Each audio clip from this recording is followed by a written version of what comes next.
Happy f***ing holidays, you filthy humans. I couldn't decide what I wanted to dress Paskin, so I just went with... everything. So what do you think, Pask?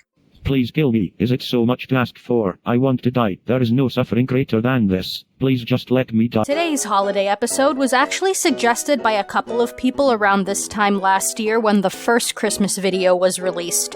So a big thank you to Thomas the Dank Engine for dropping me this idea first. I've always wanted to say that name out loud. Don't worry, this vid's gonna be a lot more wholesome than last year's pornographic snowman video. Don't take that out of context, it wasn't showing actual snowman porn. I've been a good girl, please don't ban me, YouTube. I'm Vibby, and on this episode of A Space Alien Explains, The Christmas Truce.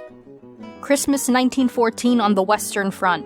In the 4 years that World War I raged in Europe, 25 million people would be killed or wounded as a result of the fighting. But on the first Christmas after the start of the war, something strange happened. The first signs that some shit was about to go down came at around 8:30 p.m. on Christmas Eve, when an Irish officer reported, "Hey, so the Germans on the other side are caroling loudly and yelling compliments at us.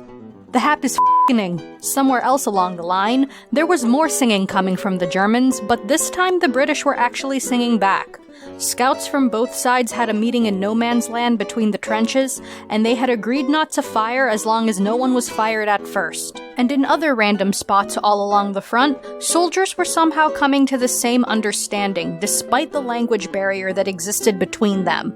It was hard to find German-speaking British soldiers, but many Germans had worked in Britain before the war. Well, maybe except that one guy on the German side with a sign that said, "You no shoot, we no shoot." He almost had it. Accounts in other areas say that troops from both sides had met to exchange gifts of food, buttons, hats, cigarettes, and alcohol.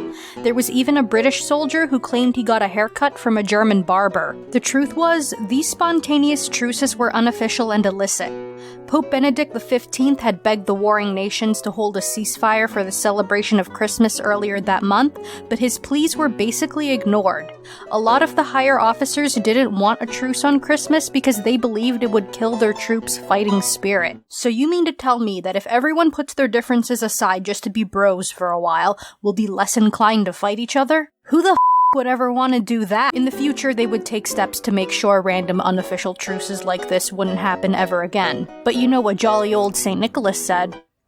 Authority. Holiday spirit doesn't stop for any of you, bitch. Now the big thing to come from the whole Christmas truce legend were football games, or soccer for you Americans, that allegedly took place in no man's land. Yes, I said games.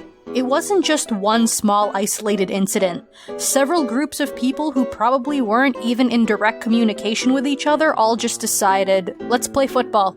It. Invite the other guys too. I want to get weird in here. There was a match played between the British and the Germans, which the Germans won 3-2, or so they claimed. One of the most detailed accounts of these games comes from the German side.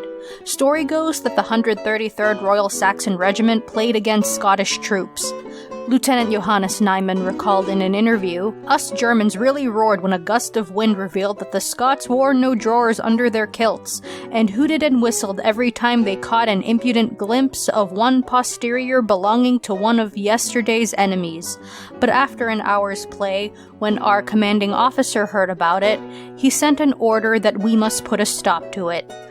A little later, we drifted back to our trenches, and the fraternization ended." Too much information regarding the kilt thing, Johannes, but whatever floats your boat. Germans also won that match 3-2, despite the kilt distraction, but a sergeant in the Argyll and Sutherland Highlanders reported that the Scots won their match 4-1.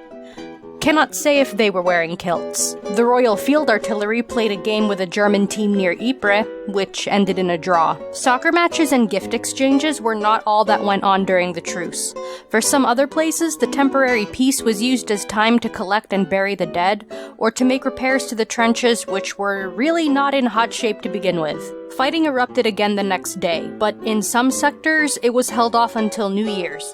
In other areas, there was no truce held on Christmas at all, and fighting just continued. There would be no truce again until the armistice of November 1918. It's likely that the majority of the men who celebrated the 1914 Christmas truce didn't survive to see the end of the war. But for those who did make it, it was one hell of a Christmas never to be forgotten. Because of the oddity and uniqueness of the Christmas truce, people tend to see more of the romantic significance of the event rather than the political. It's been the inspiration behind songs, movies, TV shows, and stage productions. 'Cause, you know, Christmas is a magical time of year, and when like this happens, you gotta milk the magical teat of Christmas dry. So Merry Christmas, everyone! Hope you enjoy your holidays, and I'll see you again after the new year. Can I please get out of this stupid outfit now? I put you in it. I'll decide when you get out of it. Kill me. Hi everyone! Thank you so much for watching, and I hope you enjoyed this episode. This week's featured fan art is by Excludio A on Twitter. Link to the artist page is in the description. And here's some comments from the last video.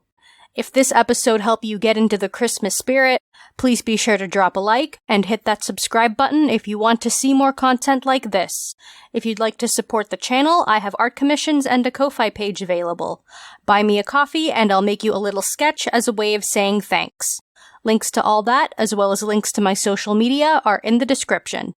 Thank you so much again for watching, and I'll see you in 2020.